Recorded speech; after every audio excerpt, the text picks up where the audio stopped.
tous. Dans l'actualité de ce vendredi, adoption hier d'une motion de soutien au plan d'action du gouvernement. C'était lors d'une séance plénière présidée par Abdelkader Ben Salah consacrée aux réponses du Premier ministre aux sénateurs.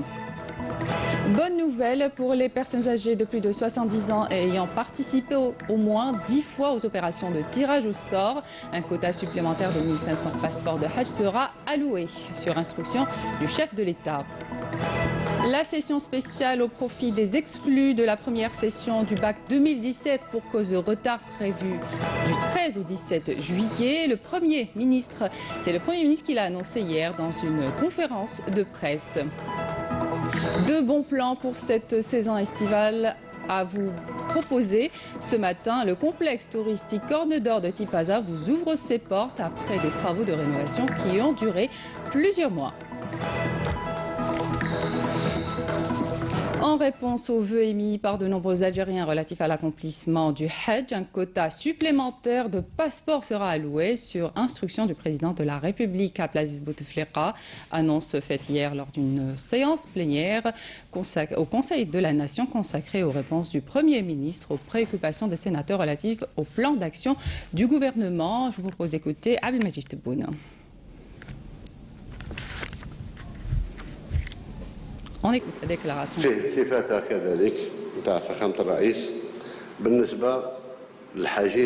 Dans un esprit de solidarité traditionnelle et dans le respect des valeurs culturelles et humaines et en réponse aux demandes exprimées relatives à l'accomplissement du Hajj, le président de la République, Abdelaziz Bouteflika, a décidé d'allouer un quota supplémentaire de 1500 passeports au profit des personnes âgées de plus de 70 ans et ayant participé au moins 10 fois aux opérations de tirage au sort sans pour autant avoir été tirés au sort pour accomplir le Hajj.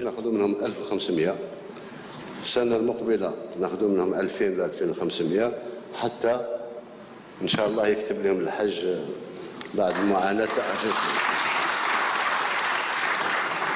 Et à cet effet, l'opération sera organisée le juillet 2017 au niveau des sièges des 48 wilayas. Les citoyens concernés par cette procédure peuvent consulter les sites nominatifs sur le site officiel du ministère de l'Intérieur, des collectivités locales et de l'aménagement du territoire, les www.intérieur.gov.dz. Une motion de soutien au plan d'action du gouvernement adopté hier par les membres du Conseil de la Nation, c'était lors d'une séance plénière présidée par Abdelkader Ben Salah consacrée aux réponses du Premier ministre aux préoccupations relatives au plan d'action du gouvernement. Je vous propose d'écouter la déclaration du président du Conseil de la Nation.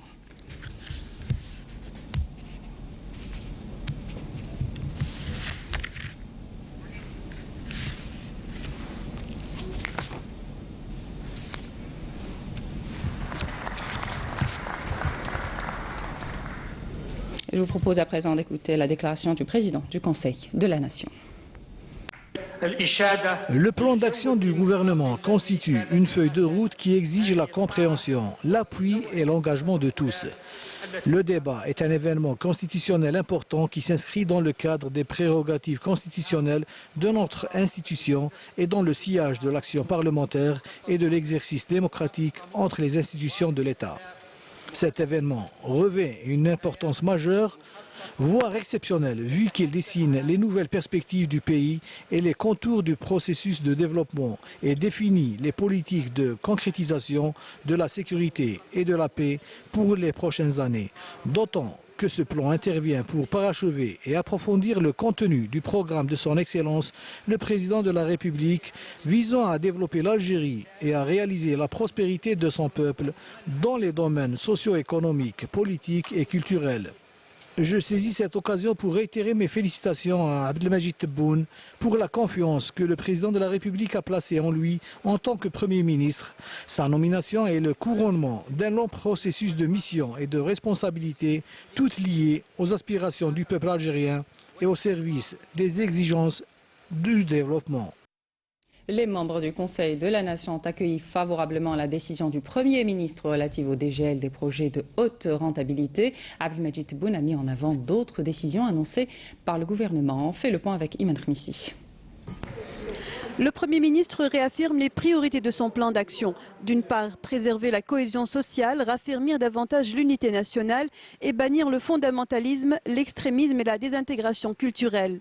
Sur le volet économique, reconsidérer les priorités suivant les données actuelles. Et parmi les nouvelles priorités et sur lesquelles Tebboune met l'accent, moraliser la vie publique, consacrer la transparence totale et garantir la justice et l'équité dans la vie sociale et politique. Une réponse à une revendication populaire, dira le Premier ministre. Le plan d'action prévoit d'ailleurs la réforme administrative reposant sur les principes de compétence, d'honnêteté, de transparence et d'efficacité, et faire face à la bureaucratie et la lutte contre la corruption. Et je rappelle que la lutte contre la corruption commence par le bannissement des méthodes bureaucratiques classiques, et ce, en modernisant et en numérisant la gestion des appareils de l'État et en assurant la sécurité aux membres et aux organismes en charge de la lutte contre ce fléau qui menace notre économie. À cet effet, je signale la modernisation d'une inspection générale rattachée au service du Premier ministre, dont j'ai signé le décret hier. Sera un outil de contrôle additionnel dont l'objectif principal est de sauvegarder les deniers publics et contribuer à la moralisation de la vie publique. Le Premier ministre remet en question la politique industrielle telle qu'elle a été menée jusque-là. Il déclare face aux sénateurs que 70 milliards de dinars ont été consacrés à l'investissement, des projets dont le rendement était en deçà des attentes. Une réorientation est donc envisagée. Le nouveau gouvernement compte axer ses efforts sur les petits investissements à haut rendement destinés particulièrement aux jeunes. Nous allons réviser le programme des projets nationaux de développement, notamment ceux qui ont fait l'objet de gel ou de report. Nous allons aussi revoir les priorités dans chaque wilaya selon les besoins réels de la région et les moyens disponibles et le rendement de ces projets selon les particularités de chaque région. C'est pourquoi nous avons décidé avec Monsieur le ministre des Finances de dégeler les projets de réalisation des écoles primaires dans le sud et les régions frontalières. Ceci dans un premier temps. Nous allons par la suite étudier en profondeur les projets afin d'étendre ce dégel aux autres régions. Je l'ai dit et je le redis à nouveau. Nous avons l'argent nécessaire pour réaliser ces projets. Seulement, nous allons agir selon les projets prioritaires. Évoquant l'emploi, le Premier ministre estime que des efforts restent à fournir pour endiguer la problématique du chômage.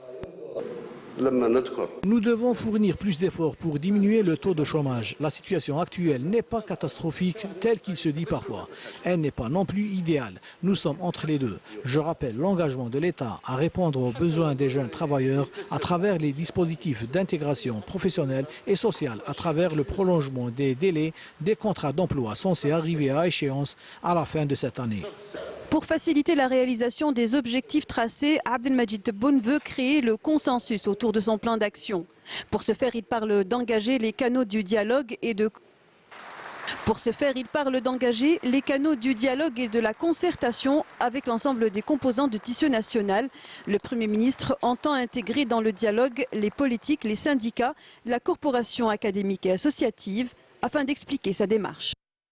Les centres d'examen rouverts du 13 au 17 juillet aux candidats au baccalauréat ayant été exclus de la première session du bac 2017 pour cause de retard. C'est le Premier ministre Abdelmajid Tebboune qui l'a annoncé lors d'une conférence de presse animée hier soir à l'issue de l'adoption du plan d'action du gouvernement. Le Premier ministre qui a répondu également aux questions des journalistes sur les nouvelles mesures mises en place pour la concrétisation de ce plan d'action. Intervenant lors d'une conférence de presse organisée à l'issue de l'adoption par les membres du Conseil de la Nation d'une motion de soutien au plan d'action du gouvernement, Abdelmajid Tebboune est revenu sur la mise en place des mécanismes d'application de ce plan. Le Premier ministre est revenu notamment sur les nouvelles dispositions mises en œuvre afin de booster l'économie nationale en luttant contre la surfacturation et en encourageant la production nationale. On va lutter contre la surfacturation, elle existe. Elle existe, la Banque mondiale le sait, le FMI le sait, tout le monde le sait. Même vous, vous le savez. Donc on va lutter contre la surfacturation et on va réorienter l'importation selon nos besoins réels. Il y a une production nationale qu'il faut protéger. Et on ne peut pas inonder le pays avec une qualité moindre, donc moins coûteuse que la production nationale. Là, ce qui nous gêne, c'est ce surcoût d'importation. Donc, واحد قال لنا Si on ne me laisse pas mes bateaux rentrer, il va y avoir pénurie. On savait où étaient les stocks. À Oran, à Akbo et tout ça, on savait où étaient les stocks. Il n'y aura pas de pénurie. On a arfin. Parce que ce qui a été importé par dérogation pendant 4 mois, Galba, Borja, etc., c'est l'équivalent de ce qu'il avait l'habitude d'importer pendant 8 mois. Pour ce qui est de la politique des subventions ciblées, Abdelmajid Tebboune a affirmé que seule la catégorie des plus vulnérables sera concernée. Pour ce faire, le Premier ministre parle d'un consensus de toutes les parties concernées. Il y a des gens qui sont très riches et des gens qui sont très pauvres. Est-ce qu'on peut continuer comme ça à soutenir les produits pour les gens très riches qui n'ont pas besoin de ce soutien? Eux-mêmes veulent s'en débarrasser. Et maintenant, il y a une demande populaire qui demande à rectifier. Ce qu'on donne à tout le monde, il faut le donner aux méritants et augmenter peut-être ça. Augmenter ce à quoi ils ont droit. Donc on touche là à une politique qui a été menée pendant plus de 4 décennies. Et il faut un consensus pour ça. On ne peut pas s'isoler dans une vision. Si le consensus, il dit que ce n'est pas le moment de toucher, on ne touchera pas. On va essayer de parler d'un même langage pour arriver à une décision qui sera très importante pour le pays. Ensuite, quand on aura décidé de ceux qui ont droit, ceux qui n'ont pas droit, comment faire, etc., ça sera soumis aux techniciens. Et c'est les techniciens qui détermineront quel est le mode de soutien. Est-ce que c'est une carte prépayée? Est-ce que c'est ceci? Est-ce que c'est cela? Est-ce que c'est un chèque? Est-ce que c'est un complément mensuel? Répondant aux questions des journalistes relatives à la deuxième session du baccalauréat, le Premier ministre a affirmé que les préparatifs vont bon train et qu'un conseil des ministres restreint exceptionnel se tiendra spécialement pour assurer le bon déroulement de cette session. Pour ce qui est de la date des élections locales, le Premier ministre a affirmé que sa détermination relevait des prérogatives du chef de l'État, Abdelaziz Bouteflika. Le ministre des Affaires étrangères Abdelkader Msahl est à Addis Abeba. Il préside la délégation algérienne aux travaux de la 31e session du Conseil exécutif de l'Union africaine qui se tient les 30 juin et 1er juillet. Cette session examinera le rapport du comité des représentants permanents de l'UE ainsi qu'un certain nombre de questions importantes, ceci en préparation de la 29e session de la conférence des chefs d'État et de gouvernement prévue les 3 et 4 juillet prochains. Voici de bons plans pour cette saison estivale. Si vous n'en avez pas, le complexe touristique Corne d'Or de Tipaza vous ouvre ses portes après des travaux de rénovation.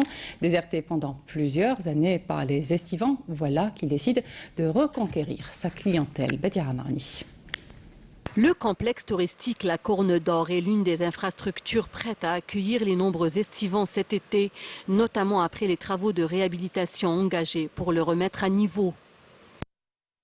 نقدر نقولوا باللي رانا واجدين اليوم درنا des modernisations, des rafraîchissements pour les bungalows, mais aussi surtout on a ouvert toutes les structures qui ont été fermées depuis des années. Donc aujourd'hui les clients vont être agréablement surpris pour le développement du lieu. On travaille dans une nouvelle stratégie, qui est basée pour refidéliser les clients qu'on a perdus, mais aussi nous avons une capacité de 40 bungalows. Nous avons 2 grands restaurants, plus la rôtisserie, la pizzeria, et puis on est content de pouvoir recevoir les Matares, l'autre complexe touristique, connaîtra lui aussi une activité dans cette saison estivale. Les estivants auront droit à un programme très riche. يكون حاجات بزاف انتريسونت لكاع لي كاتيجوري داج للصغير للموين الكبير. Il y aura des activités très intéressantes pour toutes les catégories d'âge, des plus jeunes aux plus âgés. Nous installerons une station d'aquapark flottante et il y aura aussi de l'équitation. Les estivants peuvent sortir à cheval à leur demande. Il y aura des soirées disc jockey pour divertir les familles. وحيكونوا جروب داير لي كومبليزون ان شاء الله في الموا دوت باش يعطينا لا توش تاعو هنايا في الفندق. Un nouveau souffle est donné à ces complexes touristiques grâce au programme de réhabilitation. Tipaza, comme chaque année, s'attend à un rush d'estivants qui viennent des 4 coins du pays. Sport, football, l'USM Alger n'aura pas droit à l'erreur cet après-midi face au Ahli de Tripoli à 19h de leur face-à-face sur le terrain, sur le stade de Sfars en Tunisie dans le cadre de la 5e journée de la phase de poule de la Ligue des champions d'Afrique, au risque de revenir à la case départ dans un groupe B indécis. Les Algérois restent sur une belle victoire face aux Zamalek d'Égypte de 2-0. Le vainqueur à l'issue de cette empoignade aura alors fait un grand pas vers la qualification au quart de finale. De son côté, dans la Coupe de la CAF, le MCA, leader du groupe B de la phase de poule de la Coupe de la Confédération africaine avec 8 points, est tout près de composter son billet pour les quarts de finale de la compétition. Les Mouloudiens visent désormais l'objectif de remporter la Coupe de la Confédération africaine de football après son élimination en demi-finale de la Coupe d'Algérie à domicile face à l'US Sétif de 3-2 après prolongation. Championnat d'Afrique d'athlétisme, deuxième jour de cette compétition et déjà 4 médailles pour l'Algérie. Plus de détails avec Mortar Hamani. 2 journées de compétition et déjà 4 médailles dans l'escarcelle des athlètes algériens. Dans la matinée d'aujourd'hui, Saïd Touche a touché le pied du podium en obtenant le bronze sur le 10 km marche. Bien sûr, on est فرحان. تحتفل بها. Bien sûr. ونشكر المدرب تاعي مساوي بوبكر ولا فامي تاعي كاع. Avec la médaille de touche, le nombre de médailles s'élève à 4. Lors de la première journée, l'entame a été en vermeil grâce à la perchiste May Massika Mezioud qui a dominé le concours avec un saut de 2,80 m. L'argent est revenu à l'autre Algérienne, Hassiba Qasmi, avec 2,60 m. جات صعوبات باسكو ما درتش لا بيرفورمانس تاعي مي سي با غراف.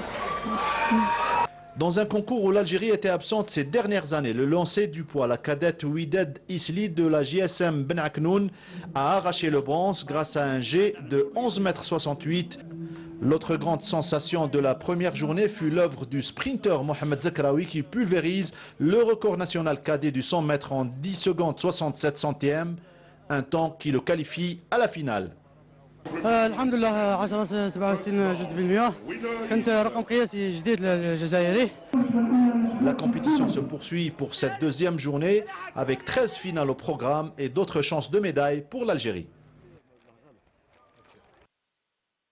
C'est la fin de cette édition. Merci de nous avoir prêté attention. À demain.